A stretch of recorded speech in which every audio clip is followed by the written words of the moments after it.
Baik, terima kasih. Berikut adalah modul yang kedua dengan judul Resiko K3. Terima kasih Bapak Ibu.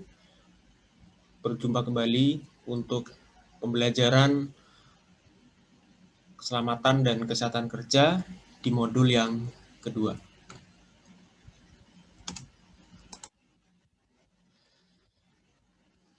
Materi ini adalah materi yang akan membahas terkait bagaimana kita memahami terkait risiko K3, yakni risiko keselamatan dan kesehatan kerja. Di mana risiko itu ada risiko yang baik ataupun risiko yang buruk. Nah, untuk materi yang akan disampaikan ini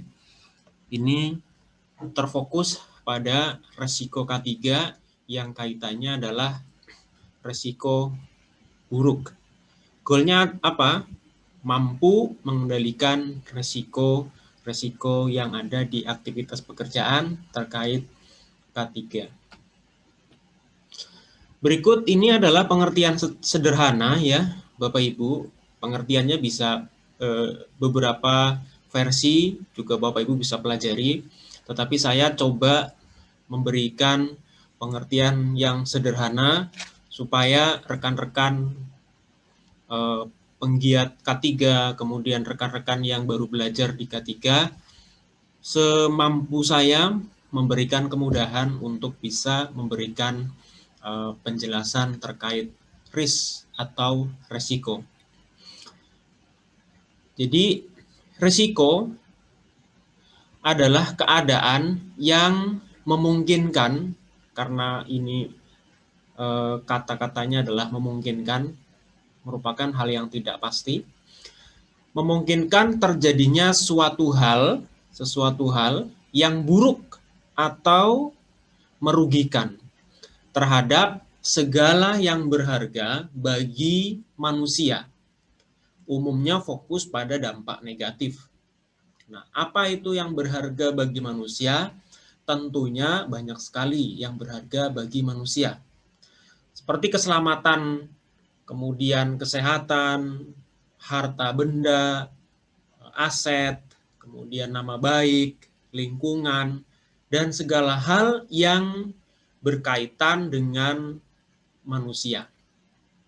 Ya, jadi itu adalah pengertian yang sederhana bahwa risiko adalah keadaan yang memungkinkan terjadinya sesuatu hal yang buruk atau merugikan.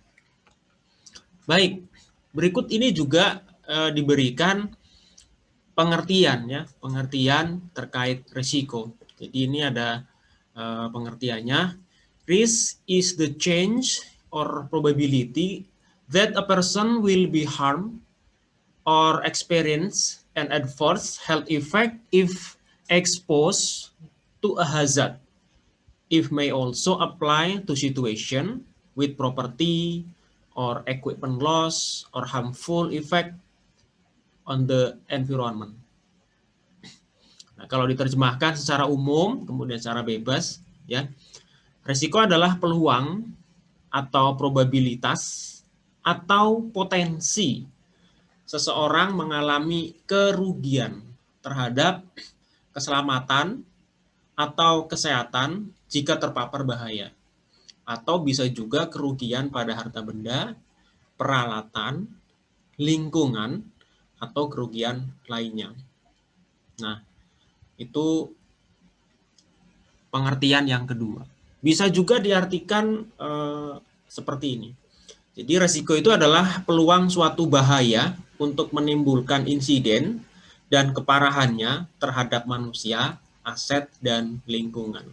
Jadi diberikan beberapa pemahaman supaya rekan-rekan bisa mendapatkan mana yang kira-kira dapat dipahami terkait risiko. Silahkan nanti dikembangkan, kemudian nanti juga bisa belajar ke rekan-rekan senior K3 yang lain atau rekan-rekan yang punya kompetensi terhadap pemahaman risiko, dan itu menjadi nilai tambah tersendiri buat Bapak Ibu. Nah, baik, ini kuncinya. Jadi kunci ini adalah sebagai basic bahwa apapun yang dilakukan atau dikerjakan tentunya memiliki risiko, baik risiko kecil atau besar, risiko yang bisa diterima maupun tidak, termasuk apakah risiko itu baik ataupun buruk. Nah, pertanyaan terpentingnya adalah apa yang akan terjadi bila sesuatu tidak sesuai dengan rencana. Gitu ya.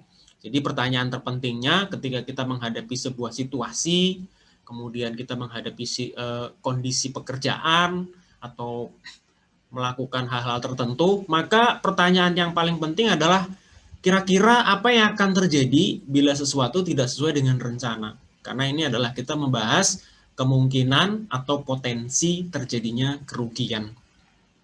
Baik. Nah, di manakah letak risiko? Jadi kalau kita lihat di sini ada hazard. Kemarin kita sudah bicara di modul yang pertama terkait hazard atau bahaya. Kemudian kita sekarang bicara terkait risk. Nah, risk adalah komponen di antara hazard dan insiden.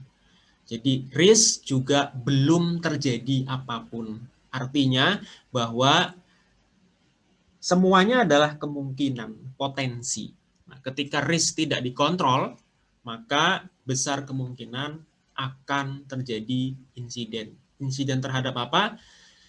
Bisa terhadap manusia atau makhluk hidup, kemudian bisa terhadap lingkungan kerja, lingkungan sekitar, atau terhadap properti yang digunakan.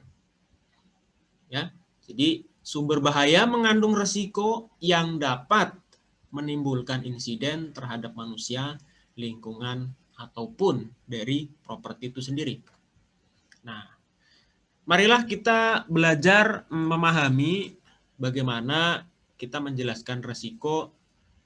Harapannya adalah bahwa rekan-rekan sedikit banyak mendapatkan gambaran baru apa itu terkait risiko. Ini diberikan contoh yang pertama. Untuk gambar, ini memang dokumentasi dari internet, kemudian dicantumkan di sini untuk sebagai gambaran dan sebagai ilustrasi untuk menjelaskan setidaknya untuk lebih memahami. Contoh pertama. Ini ada contoh pertama bahwa risiko terkena kanker paru-paru, ya. Jadi risiko seseorang terkena kanker paru-paru akibat merokok dapat dinyatakan sebagai berikut. Jadi resikonya bahwa seseorang terkena kanker paru-paru akibat merokok dinyatakan sebagai berikut. Oke ya. Jadi, nah kita lihat yang di highlight yang di kolom yang merah ya. Jadi ini Bapak Ibu bisa dilihat.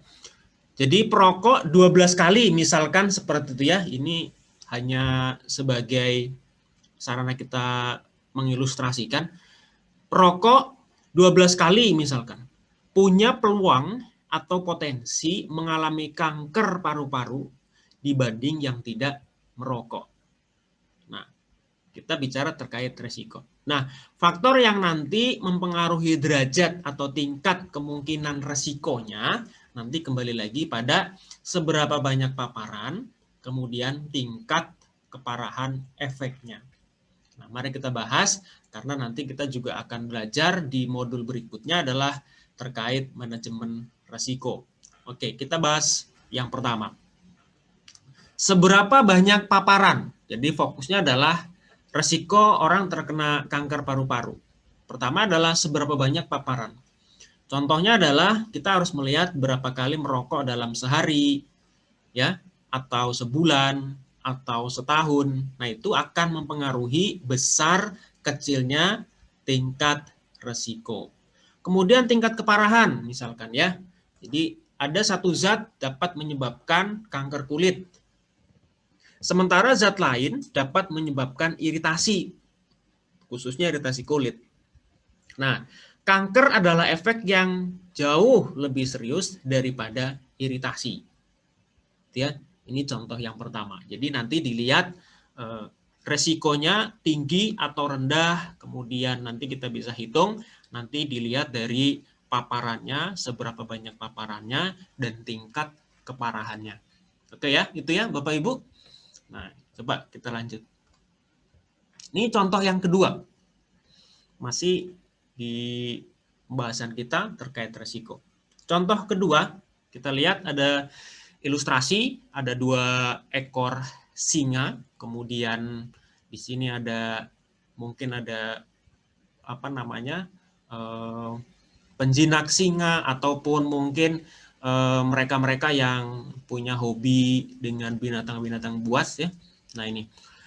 Jadi contoh yang kedua ini adalah dicontohkan ya, resiko manusia dapat diterkam singa dapat dinyatakan sebagai berikut. Jadi resiko kita diterkam singa itu seperti apa sih sebenarnya? Nah ya, contoh ini yang kita bahas di kolom merah ini. Seseorang 10 kali misalkan ya, punya peluang atau potensi diterkam karena berinteraksi secara langsung dibanding yang tidak langsung. Gitu. Nah, kita lihat faktor yang mempengaruhi derajat atau tingkat kemungkinan resiko diterkamnya adalah pertama, seberapa besar kemungkinan terjadinya dan tingkat keparahan dari dampaknya seperti apa. Nah, kita coba bahas. Pertama adalah seberapa besar paparannya. Jadi berapa jarak antara manusia dan singa saat berinteraksi dengan singa tersebut. Artinya dia akan mempengaruhi resiko seseorang itu diterkam atau tidak. Kita lihat jarak antara singa dengan kita. Nah, itu akan mempengaruhi besar dan kecilnya resiko. Kemudian tingkat keparahan. Nah, ini juga bisa dilihat ya. Jadi manusia punya resiko diterkam, kita lihat keparahan. Keparahannya seperti apa? Misalnya singa dalam area umum terbuka akan lebih berbahaya dibanding ketika singa dalam keadaan terkurung. Nah, seperti itu. Nanti kita analisa lebih lanjut. Ini contoh yang kedua. Nah, contohnya ini ya. Menurunkan tingkat kemungkinan diterkam. Jadi dari pembahasan yang pertama bahwa tingkat paparannya ya, tingkat paparannya itu karena seberapa dekat, karena ini kemungkinan diterkam manusia. Nah, kita bisa lihat ini ada pembatas, ini nanti kita bahas terkait kontrol ya. Nanti seperti ini. Jadi kemungkinannya besar atau kecil dibandingkan pada saat manusia atau orang-orang ini tanpa ada perlindungan. Oke, contoh yang ketiga. Contoh ketiga kita lihat ada ibu bersama putranya ya sedang menyeberang jalan. Nih contohnya. Resiko tertabrak oleh kendaraan dapat dinyatakan sebagai berikut. Jadi kita mengajukan pertanyaan seberapa besar tingkat resikonya ketika ada seseorang yang menyeberang jalan. Oke, nah kita lihat di kolom yang merah. Pejalan kaki 2 kali misalkan ya, punya peluang atau potensi tertabrak kendaraan pada saat situasi ramai dibandingkan dengan pada situasi lengang. Betul ya rekan-rekan ya. Jadi nah, itu apa nanti kita mengidentifikasinya nanti seperti apa nanti kita bahas. Oke, nanti faktor yang mempengaruhi derajat atau tingkat kemungkinan resikonya itu adalah seberapa banyak paparan, artinya situasinya ramai atau tidak, jumlah kendaraan dan yang lain. Kemudian tingkat keparahan dampaknya ya. Oke, kita bahas kembali. Seberapa banyak paparan? Nah, berapa banyak kendaraan melintas dalam 1 menit atau 5 menit atau dalam waktu tertentu. Oke ya. Jadi akan berbeda sekali tingkat resikonya ketika kendaraan itu melintas dalam waktu mungkin 10 menit 1 kali atau 30 menit sekali dia melintas, kemudian atau 2 menit sekali dia melintas, itu akan mempengaruhi tingkat resiko. Nah, tingkat keparahannya bagaimana? Kita lihat berapa kecepatan dari kendaraan yang melintas.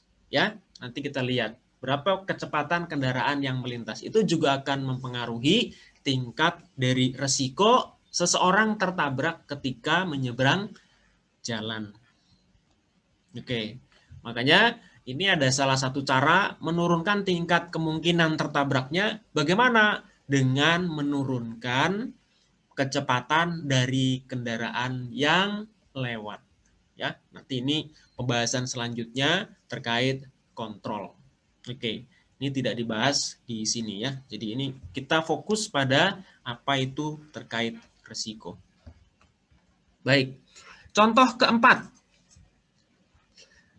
Bapak Ibu bisa lihat ini ada longsor ya, ada amblas gitu, bagian jalan umum ini ada amblas, mungkin karena pekerjaan konstruksi atau ada penggalian sebelumnya, kemudian ada akibat dari aktivitas di bawah tanah, kemudian mungkin ada galian dan semacamnya. Akhirnya okelah kita lihat di gambar bahwa ada lubang di bagian jalan ya, terutama ini bagian jalan umum. Nah, contoh yang keempat ini ya, jadi kita bahas. Jadi resiko terperosok lubang ya, kendaraan ini resiko kita bicara kendaraan bisa terperosok ke lubang dengan kondisi ini itu bagaimana resikonya, tinggi atau rendah atau sedang ya? Oke. Mari kita bahas ya. Yang di kolom merah, pengendara dua kali ya, misalkan dua kali punya peluang atau potensi terperosok lubang ketika lubang tidak diberi tanda dibandingkan lubang yang telah dipasang tanda peringatan. Jadi itu. Nah, faktor yang mempengaruhi derajat atau tingkat kemungkinan resikonya adalah balik lagi seberapa banyak paparannya dan tingkat keparahannya, tingkat keparahan dampaknya. Nanti ada dua, karena nanti resiko adalah probability dikali severity. Baru bisa kita lihat dan kita tentukan resikonya tingkat yang mana. Makanya selalu di kolom yang biru kita selalu lihat nanti banyak juga faktor-faktor yang mempengaruhi tingkat resiko.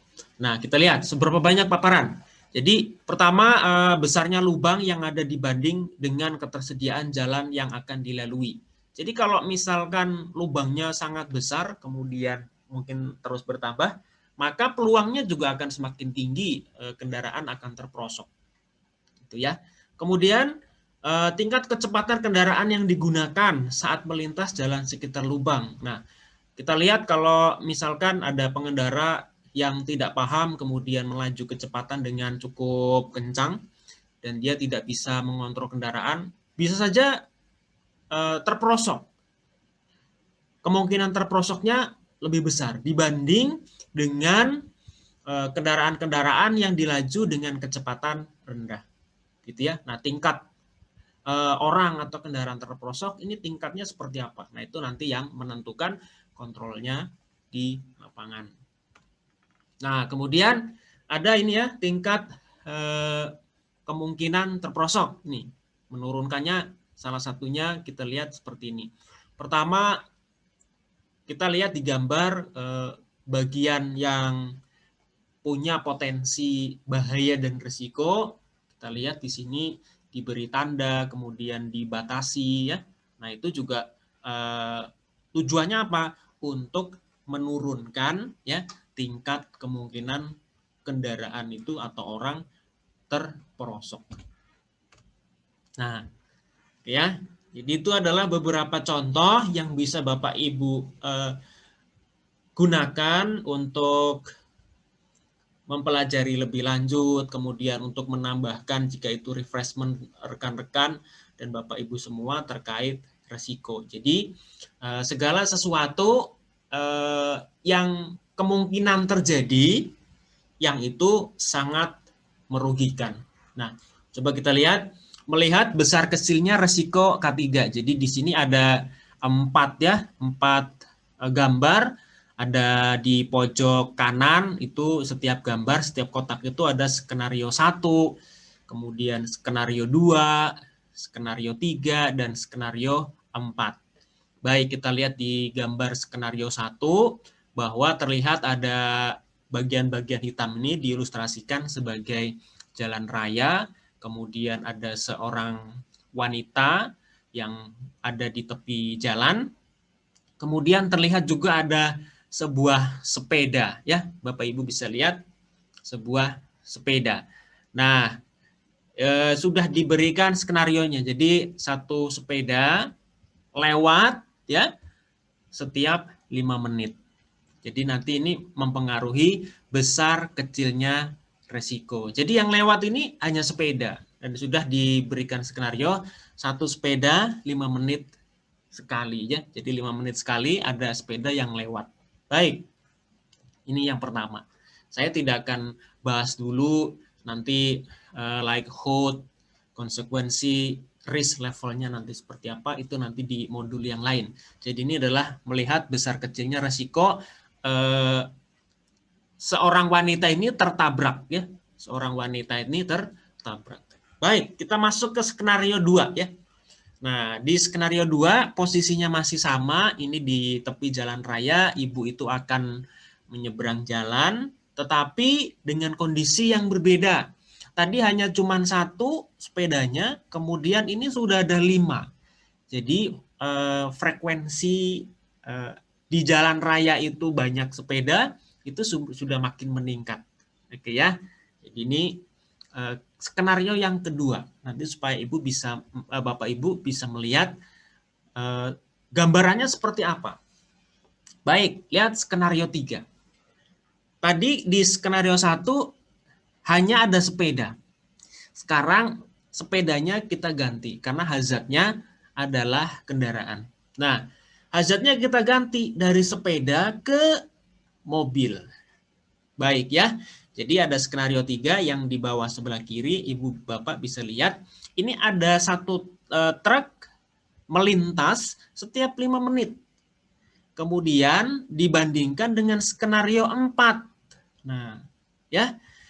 Tadi yang lalu lalang itu hanya 1/5 menit, kemudian di skenario 4 dirubah bahwa ada kondisi di mana yang melewati jalur itu adalah kendaraan yang lebih padat. Oke ya. Jadi tadi ada sepeda, kemudian dari 1, kemudian jadi 5, sepedanya kemudian diganti dari sepeda ke kendaraan, dalam hal ini adalah truk. Dari truk 1, kemudian kita buat skenario yang keempat, itu truknya ada 4, atau bisa dibilang lebih frekuensinya lebih banyak yang melewati jalur itu. Nah, itulah gambaran ya Bu, Bapak Ibu dan rekan-rekan saya, bahwa tingkat risiko, kemudian besarnya kemungkinan atau probability, kemungkinan besarnya paparan, besarnya akibat. Ketika terjadi sebuah kecelakaan, maka kita bisa nanti menggunakan ilustrasi ini untuk membayangkan, oh iya, ini ada 2 komponen ya. Jadi ada 2 komponen. Hazardnya keluarnya dari mana? Karena hazard dari sepeda akan berbeda hazard yang dikeluarkan oleh mobil truk, gitu ya. Kemudian frekuensi artinya tingkat banyaknya pada aktivitas yang sama itu juga mempengaruhi besar kecilnya resiko. Oke. Nanti Bapak Ibu juga mungkin akan mempelajari ini secara detail untuk modul yang ini. Nanti akan di skip, nanti akan dibuatkan modul tersendiri bagaimana menghitung risiko K3 nanti di manajemen risiko. Baik, ini nanti Ibu Bapak Ibu akan kenal dengan gambar seperti ini, ada warna hijau, kuning, kemudian ada merah, nanti perkaliannya seperti apa, nanti hitung-hitungannya nanti seperti inilah ya gambarannya, nanti kita bahas di modul yang berikutnya. Baik, nah untuk referensi terkait manajemen risiko, jadi Bapak Ibu bisa ambil, kemudian Bapak Ibu bisa pelajari di ISO 31000 terkait risk management, kemudian ada guideline-nya, kemudian risk assessment teknik, kemudian vocabulary. Jadi Bapak Ibu bisa mempelajari secara intensif dan mungkin saja banyak modul, banyak buku, banyak literatur yang bisa Ibu gunakan. Baik, kemudian ada juga mengenai risk management. Ini American Standard, kemudian New Zealand Standard 4360. Nah, ini referensi lanjutan mempelajari manajemen risiko. Jadi ini adalah sebuah pemetaan terkait nanti berkaitan dengan bagaimana kita melakukan manajemen risiko. Supaya apa? Supaya tidak terjadi insiden. Oke, ini adalah pengenalan saja bagi Bapak Ibu. Nanti ketika belajar menghitung, menentukan terkait tingkat risiko, nanti Bapak Ibu akan ketemu yang namanya tabel ya, tabel terkait tingkat kemungkinan risiko atau likelihood ya, atau probability. Jadi nanti bisa dilihat ini berdasarkan standar ini ya, AS NZS 4360. Jadi nanti ada 5 level ya, level A, B, C, dan DE. Kita bahas satu-satu ini. Almost certain ya. Jadi kejadian itu atau kemungkinan kejadiannya, kemungkinan kerugiannya, atau kemungkinan terjadinya risiko, kemungkinan terjadinya insiden, itu sering sekali. Nanti kita berikan contoh di akhir slide ini. Kemudian yang kedua ada likely, artinya apa? Sangat mungkin terjadi. Kemudian possible, apa sih itu possible? Dapat terjadi atau pernah terjadi dengan kejadian serupa. Kemudian ada unlikely, jarang terjadi atau pernah terdengar kejadian serupa. Nah, kalau rare, kemungkinan sangat kecil terjadi. Nah, kalau misalkan kadang kita agak bingung ya, agak bingung menentukan yang mana almost certain, likely, possible, atau unlikely, atau rare. Nah, coba saya jelaskan di sini di kolom yang terakhir. Jadi kalau almost certain itu terjadi satu kali kejadian dalam 10 kali kegiatan. Jadi sering banget ya. Sering banget, misalkan tangan terjepit, itu sering banget kita dengar, ya, sering banget terjadi. Kemudian misalkan likely, sangat mungkin terjadi. Nah, terjadi satu kali kejadian dalam 10 sampai 100 kali kegiatan. Ini sangat mungkin ya terjadi. Nah, Bapak Ibu nanti bisa baca di penjelasan-penjelasan sesuai dengan standar yang nanti Bapak Ibu gunakan. Ini adalah tabel untuk tingkat kemungkinan ya, likelihood atau probability. Nah, jadi tingkat kemungkinannya. Oke, lanjut ya Bapak Ibu. Nah, nanti juga ketemu sama tabel tingkat keparahan risiko atau konsekuensi atau severity. Ya, ada 5 level juga di sini. Nah, ini adalah tingkat keparahannya ketika terjadi insiden. Nanti diketahui dulu probability-nya seperti apa, kemudian kita tentukan ya. Pertama, insignificant ya, kemudian minor, moderate, major, dan catastrophic. Nah, pertama, yang level pertama, kita lihat di example detail description. Nah, kalau insignificant itu no injury ya, atau low financial loss. Nanti ketika kita membicarakan tentang risiko bukan hanya terjadi pada manusia ya, seperti yang dijelaskan yang di awal, nanti juga kepada aset, kemudian kepada lingkungan. Jadi di sini juga akan disebut-sebutkan ya. Baik, ini pertama adalah no injuries atau low financial loss. Jadi tidak ada yang terluka ya untuk level 1. Nah, kemudian ada minor, first aid treatment, on-site release immediately, contain gitu ya, medium financial loss. Sampai di level 5. Level 5 itu apa? Adanya sampai mengakibatkan pada kematian untuk korban. Oke, jadi kejadian itu punya potensi kalau terjadi kecelakaan bisa menyebabkan kematian. Nah, nanti Bapak Ibu juga akan belajar terkait resiko tabel-tabel yang seperti ini ya. Nah, ini. Jadi kita untuk modul yang ini hanya fokus di mengenal resikonya saja, kemudian nanti apa saja sih yang akan kaitannya ketika kita belajar terkait resiko. Baik, di sini ada warna, biasanya ditentukan dengan warna supaya untuk memudahkan kita dalam mempelajari ya. Kemudian kita juga bisa memperlihatkan kepada mungkin kepada manajemen, kemudian mungkin kepada tim. Jadi ketika kita memberi warna, maka lebih mudah ya. Jadi memang seperti ini. Kemudian ada range, ini adalah perkalian. Nanti juga Bapak Ibu akan temukan dari mana range ini adalah perkalian ya. Kemudian ada kategori extreme risk, high risk, moderate risk, dan low risk ya.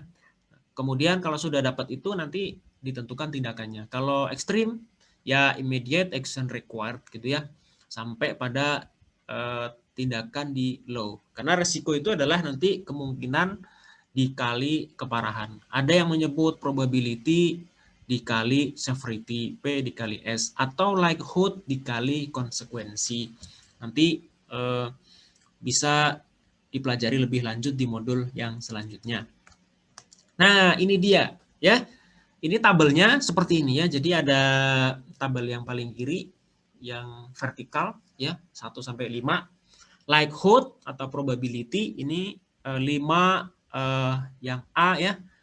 Almost certain, kemudian 4 likely, 3 moderate, kemudian 2 unlikely, 1 yang rare ya. Kemudian di severity ada insignificant, ada minor, ada moderate, ada major, ada catastrophic. Jadi kalau misalkan nanti Bapak Ibu akan belajar lebih lanjut, ini hanya mengenal saja ya, mengenal tabelnya nanti seperti ini. Nanti kalau misalkan 5 itu dari mana? Nah, kolom atau kolom di sebelah kiri dikali dengan baris paling atas ya. Jadi almost certain itu 5 dikali insignificant 1. 5 dikali 1. Jadi 5. Atau almost certain dikali minor ya. 5 dikali 2. Jadi 10. Atau misalkan likely 4. Likely dikali major 4 dikali 4 jadi 16. Begitu seterusnya. Nah, ini hanya perkenalan saja. Baik. Ini contoh penggunaan sederhana. Ini sangat sederhana sekali Bapak Ibu dan rekan-rekan saya yang saya hormati untuk hanya kita untuk sebagai bahan belajar ya, untuk belajar kemudian untuk menambahkan pengetahuan, kemudian untuk teman-teman yang sudah setiap hari berkecimpung di dunia ketiga ini menjadi hal yang tidak asing ya. Oke, ini adalah contoh. Jadi menentukan tingkat resiko kecelakaan kendaraan bermotor di jalan raya. Oke, ini ada gambar ilustrasi saja ya. Jadi ada sebuah bis, kemudian ada sepeda motor, kemudian ada korban yang tergeletak. Baik. Pertama, tingkat kemungkinan atau likelihood atau probability terjadinya kecelakaan kendaraan bermotor di jalan raya ya. Kita bisa lihat, kita bisa dengar, kita juga bisa pantau bahwa banyak sekali kecelakaan yang ada di jalan raya terkait sepeda motor ya. Nah, karena itu sering terjadi, kemudian kita mungkin setiap hari juga sering mendengar. Nah, masuk dengan kategori sering terjadi ya, sering sekali itu. Nah, kita masukkan ke almost certain. Itu nilainya 5. Baik, itu dari probability, tingkat kemungkinannya. Nah, kemudian yang pertama sudah ini ya. Jadi tingkat kemungkinan kecelakaan itu bagaimana tingkatnya? Yaitu sering Pak, sering terjadi. Baik, itu nilainya kita 5. Nah, kemudian nomor 2, tingkat keparahan, severity pada saat terjadi kecelakaan.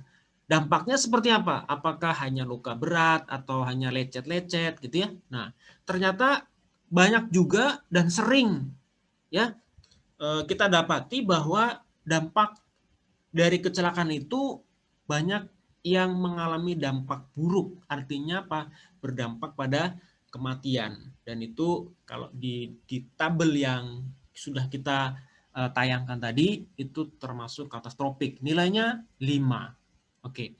Jadi hasil perhitungan resiko, ya, probability, kemudian dikali severity, 5 dikali 5 sama dengan 25. Nah, kalau kita lihat di range, di tabel yang range tadi ya, nilai 25 itu termasuk dalam tingkat extreme risk. Sehingga kemungkinan terjadinya kecelakaan kendaraan termasuk pada resiko sangat tinggi atau sangat ekstrim. Baik ya, modul ini sangat singkat. Jadi ini nanti ketika di tempat kerja ini sangat dikembangkan begitu banyak ya, aplikasinya begitu banyak sekali sesuai dengan kebutuhan, karena juga ini tidak bisa mengcover seluruh informasi yang Bapak Ibu butuhkan. Setidaknya memberikan gambaran dasar kepada rekan-rekan yang mungkin saat ini masih belajar, kemudian masih baru masuk di dunia K3, atau pada perusahaan-perusahaan yang saat ini coba untuk menerapkan aspek K3 di tempat kerja, dan ini bisa menjadi video-video saya dari PPI bisa memberikan guideline kepada rekan-rekan di perusahaan Bapak Ibu yang mungkin belum ada K3-nya, boleh nanti belajar secara perlahan. Nanti kami akan banyak mengeluarkan video-video terkait pembelajaran yang semacam ini. Baik, itu saja gambaran terkait resiko. Kemarin bahaya sudah, sekarang resiko. Nanti kita juga akan membuat terus video-video terkait pembelajaran yang berikutnya. Mudah-mudahan apa yang disampaikan dapat memberikan gambaran lebih baik dan memberikan hal-hal baru bagi rekan-rekan semuanya. Nah, pesan saya jangan berhenti untuk belajar, ya, kapanpun, dimanapun, dan kepada siapapun. Karena setiap manusia punya kelebihan masing-masing yang tentunya bisa menjadikan dirimu lebih baik dan bermanfaat untuk orang lain. Terus berkarya dan berinovasi sehingga esok lebih baik daripada hari ini. Salam manfaat. Ini nomor saya, Yuda Kumara, 0813 1590 9511. Di akhir slide, tetap saya sampaikan bahwa bukan kita yang hebat ya, Bapak Ibu, bukan kita yang hebat, tapi karena Allah memang mudahkan urusan kita. Urusan kita belajar, urusan kita mendapatkan ilmu, kita sudah belajar kemudian kita ingat kemudian kita bisa menggunakan, itu karena Allah yang memudahkan. Baik, terima kasih dari saya. Salam untuk kita semua dan terima kasih.